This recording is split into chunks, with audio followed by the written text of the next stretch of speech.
So ఏంటి అసలు ఇదంతా కూడా? జనార్దన్ రావు వచ్చేసినాడు, జనార్దన్ రావు ఏదో ఒక వీడియో బయటకు వచ్చేసింది, ఆయన ఏదో చేతులు మాత్రం కట్టుకోలేదు కానీ ఒక రకంగా చాలా వినయంగా మాట్లాడుతున్నాడు ఆయన. జోగి రమేష్ ఇదంతా కూడా చేయించాడు, కూటమి మీద కుట్ర చేయమని చెప్పాడు. ములకల చెరువు అయితే చాలా బాగుంటుంది, అక్కడికి వెళ్ళమన్నాడు. అసలు టీడీపీ వాళ్ళకి అక్కడ ఉన్నటువంటి ఎవరైతే ఆ ఇన్ఛార్జ్ ఉన్నాడో జయచంద్రారెడ్డికి అసలు సంబంధమే లేదు. సో ఈ రకరకాలైనటువంటివి కూడా ఇప్పుడు బయటకు వస్తున్నాయి. ఏంటి, ఆయన ఏమైనా బెదిరించి భయపెట్టి అనుకోవచ్చా, లేకపోతే నిజంగానే జనార్దన్ రావు చెప్పినటువంటి మాటల్లో వాస్తవం ఉందా? ఆ మాటలను చూస్తుంటే మీకేమర్థమవుతుంది? రాజు గారు నమస్తే. ప్యానల్ మెంబర్స్ అందరికీ నమస్కారం. నా మాట వినపడుతుందా రాజు గారు? రాజు గారు నా మాట వినపడుతుందా? సురేష్ గారు మీకు వినపడుతుంది? అజయ్ గారు మీకు వినపడుతుందా? చెప్పండి సార్, వినిపిస్తాను, చెప్పండి. ఇక్కడ నిన్న జరిగినటువంటి ఇప్పుడు ఎవరైతే నకిలీ మద్యానికి సంబంధించినటువంటి తయారీలో ప్రథమ నిందితుడైనటువంటి జనార్దన్ రావు, ఆయన అరెస్టు, ఆ తర్వాత ఆయన వీడియో రిలీజ్ చేయటం, ఈ రెండు వేరువేరు అంశాలుగా మనం చూడాల్సినటువంటి అవసరం ఉంది. నకిలీ మద్యం కేసు, దాని దర్యాప్తు తీరు, అదేవిధంగా గత వైఎస్ఆర్ కాంగ్రెస్ పార్టీ టైంలో జరిగినటువంటి మద్యం కుంభకోణం, ఈ రెండు కీలకమైనటువంటి అంశాలు.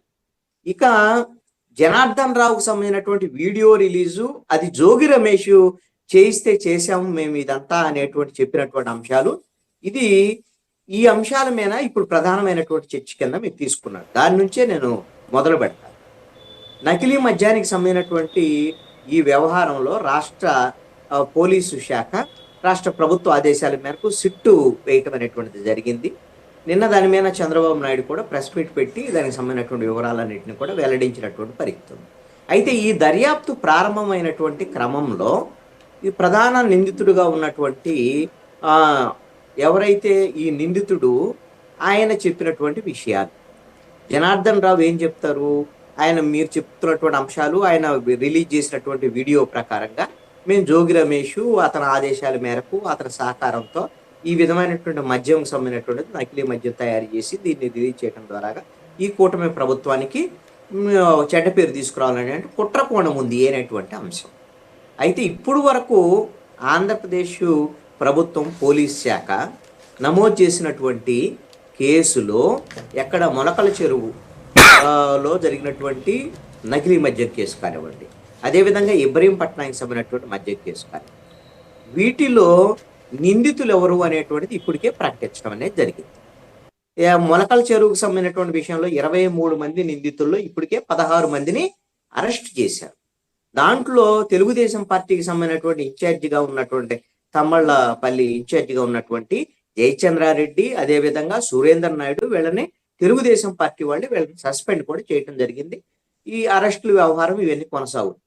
ఇబ్రహీంపట్నానికి సంబంధించినటువంటి వ్యవహారంలో 12 మంది నిందితులుగా చేర్చారు.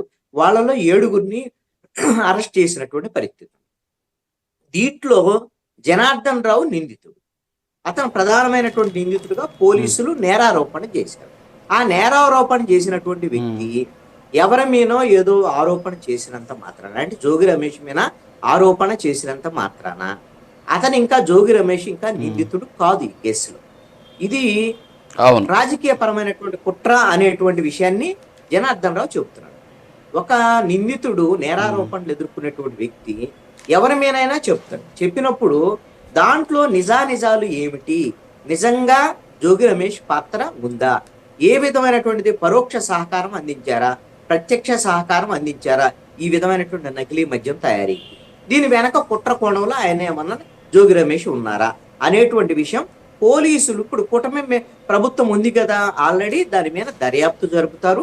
దర్యాప్తు జరిపి జోగి రమేష్ పాత్ర ఉంది అని కనుక తేలితే జోగి రమేష్ను కూడా నిందితుడుగా చేర్చేదానికి అవకాశం ఉంటుంది. జోగి రమేష్ తో పాటు ఇంకా వైఎస్ఆర్ కాంగ్రెస్ పార్టీకి సంబంధించినటువంటి నేతలు ఎవరైనా సరే ఈ ప్రభుత్వం మీద కుట్ర చేయడానికి ఈ విధమైనటువంటి నకిలీ మద్యానికి సంబంధించినటువంటి దాన్ని రాష్ట్ర వ్యాప్తంగా బయటకు వదలాలనే ప్రయత్నం జరిగిందా అనేటువంటి విషయాన్ని కూడా ఇప్పుడు సిట్టు రంగంలోకి దిగుతుంది కాబట్టి సిట్టు తేల్చేదానికి అవకాశం. అయితే ఇక్కడ ప్రభుత్వము సమాధానం చెప్పుకోవాల్సినటువంటి అంశం ఒకటి ఉంది. ఎవరైతే నిందితుడు జనార్దన్ రావు చెప్పినటువంటి అంశాన్ని బేస్ చేసుకొని తెలుగుదేశం, జనసేన, బీజేపీ కూటమికి సంబంధించినటువంటి వాళ్ళు. ఇంకేముంది, ఇదంతా మద్యానికి సంబంధించినటువంటి వ్యవహారం. వైఎస్ఆర్ కాంగ్రెస్ పార్టీది. ఇది ఇప్పుడు జరిగినటువంటి నకిలీ మద్యం కేసు, ఇదంతా కూడా జోగి రమేషే వెనకాలండి చేయించాడు అనేటువంటి వీళ్ళు రాజకీయంగా ఆరోపణలు చేయొచ్చు. కానీ ఒక అంశాన్ని గుర్తుపెట్టుకోవాలి, ఇప్పుడు ఉన్నటువంటి ప్రభుత్వము కూటమి ప్రభుత్వము. మీరు సంవత్సరంన్నర కాలం నుంచి పరిపాలిస్తున్నటువంటి వాళ్ళు తెలుగుదేశం, జనసేన, బీజేపీ కూటమి. మరి ఇప్పుడు ఈ సంవత్సరాల కాలంలో మొలకల చెరువులో కానివ్వండి, ఇబ్రహీంపట్నంలో కానీ ప్లాంటులు పెట్టి ఈ విధంగా నకిలీ మద్యం తయారు చేసి షాపులలో అమ్మే విధంగా చేసినటువంటి ఈ పరిస్థితుల్లో ఎక్సైజ్ శాఖ ఏం చేస్తుంది, అదేవిధంగా ప్రభుత్వ ఇంటెలిజెన్స్ ఏం చేస్తుంది, పోలీసు శాఖ ఏం చేస్తుంది? అంటే మీకు ఇది తెలియలేదా, లేకపోతే తెలిసినా నిద్ర నటించారా, ఏమిటి లోపము అనేటువంటిది?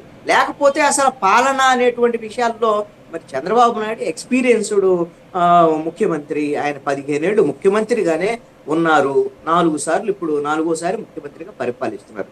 ఇలాంటి పాలనలో ఒక వైఎస్ఆర్ కాంగ్రెస్ పార్టీ కుట్ర చేసి ఏకంగా మరి మద్యాన్ని, నకిలీ మద్యాన్ని ఈ విధంగా మద్యం దుకాణాలకే వేసి అమ్మేటువంటి పరిస్థితి ఉంది అని అంటే మరి ప్రభుత్వ వైఫల్యమా కాదా ఈ విషయంలో?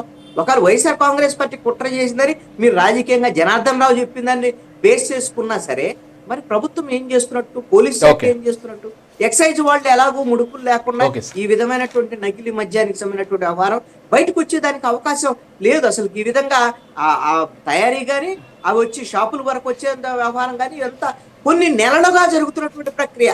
ఇది ఎక్సైజ్ అధికారులకు తెలియకుండా అసలు జరగటానికి అవకాశమే లేదు.